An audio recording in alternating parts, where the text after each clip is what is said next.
보험 상식 100% 채워주는 배주환 프로입니다. 자, 오늘은 파란 창에 어떤 질문이 올라와 있는지 한번 볼까요? 보험 사기. 이건 굉장히 큰 문제가 될 수 있죠. 지금부터 이 영상을 끝까지 시청하시는 분들은 나도 모르게 빠질 수 있는 보험 사기 유혹 이겨낼 수 있을 겁니다. 서류상과 다른 진료를 보고 보험금 받는 거 가능한가요? 단도직입적으로 답변 드리자면 이렇게 하시면 안 됩니다. 이거 엄밀히 말하면 보험 사기가 됩니다. 어차피 같은 돈이 나가는 건데 이 보험 사기가 되나요? 네, 보험 사기란 실제와 다른 사항을 보험회사에 알려서 실제보다 적은 보험료를 내기 위한 행위, 실제보다 많은 보험금을 받기 위한 행위, 비정상적인 행위를 통해 지급받을 수 없는 보험금을 수령하는 행위 등을 모두 포함합니다. 보험 사기가 나쁜 마음을 먹고 하는 대단히 큰 행위만 있는 건 아니에요. 괜찮은데 그냥 좀 더 입원해 있고, 괜찮은데 그냥 좀 더 치료받고, 이런 것 역시 보험 사기가 될 수 있거든요. 이런 인식 부족으로 인해 보험 사기에 연루되는 일반 보험 계약자들도 많이 늘어나고 있는데 참 안타까운 일이죠. 그렇기 때문에 나도 모르게 보험 사기 유혹 빠지지 않으려면 오늘의 영상 꼭 주목해서 끝까지 함께 해주세요. 그럼 이렇게 모르고 작은 보험 사기에 가담하게 된 경우에도 처벌을 받나요? 아무리 모르고 한다고 해도, 아무리 작은 행위라 해도 보험 사기에 빠져든 순간 형사처벌과 같은 다양한 불이익을 피할 수는 없습니다. 특히나 제가 강조하고 싶은 건 보험 사기는 일반 사기 사건에 비해 수사기관의 수사 강도가 세고 사법 당국의 처벌 수위가 높다는 건데요. 순간 이 정도는 괜찮겠지 했다가 큰 문제가 생길 수 있는 거죠. 보험회사에서는 보험 사기를 찾아내기 위해 어떤 노력을 하나요?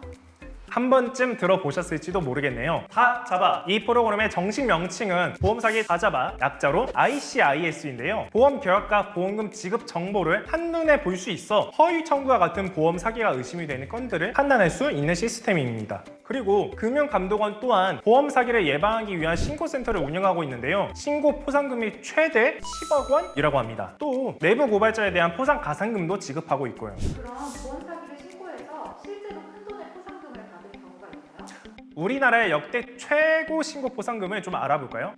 소리 나는 포상금 과연 얼마인지 지금 공개합니다. 2013년 화재보험금을 노린 방화사건 신고자에게 1억 2천만 원이 지급됩니다. 이로부터 4년 후 2017년 다시 한번 최고 액수가 갱신됐는데요. 생명보험협회와 손해보험협회로부터 1억 9,300만 원을 받았다고 합니다.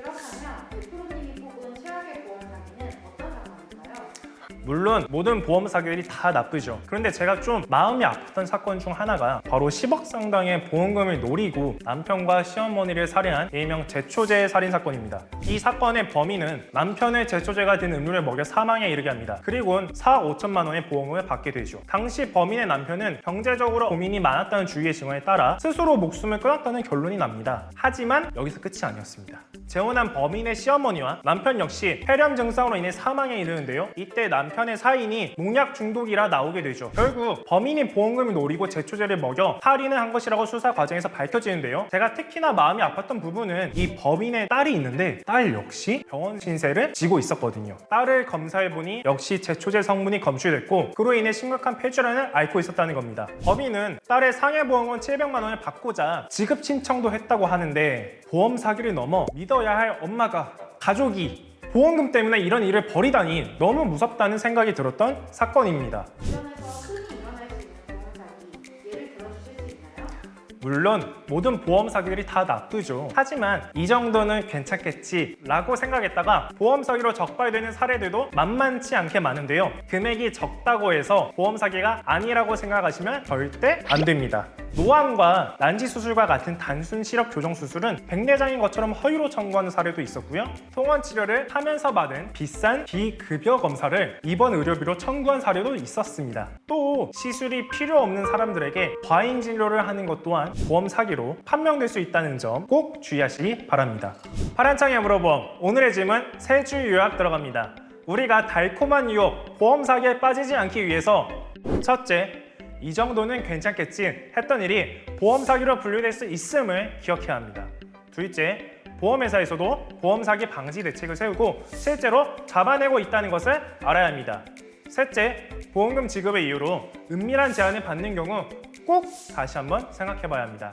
지금까지 저는 보험 상식 100% 채워주는 배주환 프로였습니다. 우리 다음에 만나요. 안녕!